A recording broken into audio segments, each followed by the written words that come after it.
শাওন, এই যে নাগরিক স্মরণ সভাটি আয়োজন করা হচ্ছে বা শোক সভাটি আয়োজন করা হচ্ছে, এখানে মূলত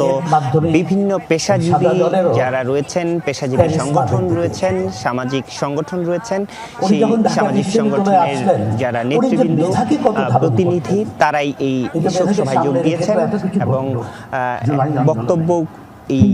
বিভিন্ন শ্রেণী পেশার যারা মানুষ রয়েছেন, সমাজের প্রতিনিধি রয়েছেন, ব্যবসায়ী প্রতিনিধি রয়েছেন, তারা বক্তব্য দিচ্ছেন। নতুন ব্লেন্ডে আরো রিচ অ্যারোমায় সেলন ফ্যামিলি ব্লেন্ড টে। সে শোক সভাটি এখনো চলছে এবং যথাযথ যেই ভাব গম্ভীর্য মর্যাদায় যেভাবে শোক সভা সুশৃঙ্খলভাবে হওয়ার কথা ছিল, ঠিক সেইভাবেই সেই শোক সভাটি এখনো চলছে জাতীয় সংসদ ভবনের দক্ষিণ প্লাজায়। এখানে মূলত বক্তারা ব্যবসায়ী সমাজের যারা প্রতিনিধি বিন্দু রয়েছেন, যারা সামাজিক প্রতিনিধি বিন্দু রয়েছেন, যারা কূটনৈতিক রয়েছেন, তারা যোগ দিয়েছেন। তারা খালেদা জিয়ার সঙ্গে যারা সেই সময় তার রাজনীতি দেখেছেন, তার আপসহীনতা দেখেছেন, তার সংগ্রামের পথ দেখেছেন, সেই বিষয়গুলো মূলত স্মরণ করছেন। তারা বলছেন খালেদা জিয়া মৃত্যু হয়েছে, তিনি মৃত্যুবরণ করেছেন, কিন্তু তিনি বাংলাদেশের মানুষের জন্য যে সংগ্রাম, যে আপসহীনতা, গণতন্ত্রের জন্য তার যে সংগ্রাম, তার যে অবদান এই বাংলাদেশের প্রতি, সেই বাংলাদেশের প্রতি তার অবদানের কারণে তিনি এই বাংলাদেশের প্রত্যেকটি মানুষের কাছে অমর হয়ে রয়েছেন। তার প্রত্যেকটি সেক্টরে, অর্থাৎ তিনি তিনবারের প্রধানমন্ত্রী ছিলেন, সেই সময় রাষ্ট্র ক্ষমতায় থেকে তিনি যেই জায়গাগুলোতে কাজ করেছেন, সেই বিষয়গুলোতে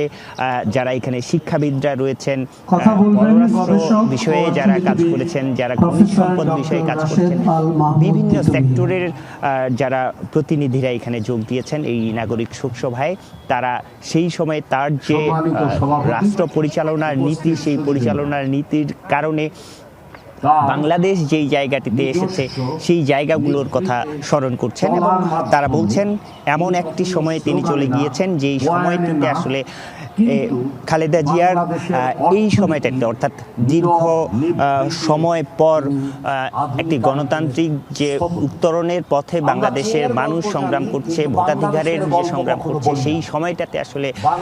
খালেদা জিয়ার যে প্রয়োজনটি ছিল সেই সময়টাতে তিনি চলে গিয়েছেন। সেটি বড় ধরনের একটি শূন্যতা, কিন্তু তার যে অবদান, তার যে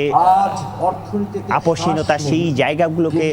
ধারণ করে আগামীর বাংলাদেশ আরো সামনের দিকে এগিয়ে যাবে, সেই কথাটি মূলত এখানে যারা শোক সভায়, স্মরণ সভায় যোগ দিয়েছেন তারা প্রত্যেকে বলবার চেষ্টা করছেন। তার যে ধারণা, তার যে নৈতিকতা, তার যে আপসহীনতা, সেই জায়গাগুলো নিয়ে সবাই কথা বলছেন। অনেক ধন্যবাদ সবুজ আপনাকে।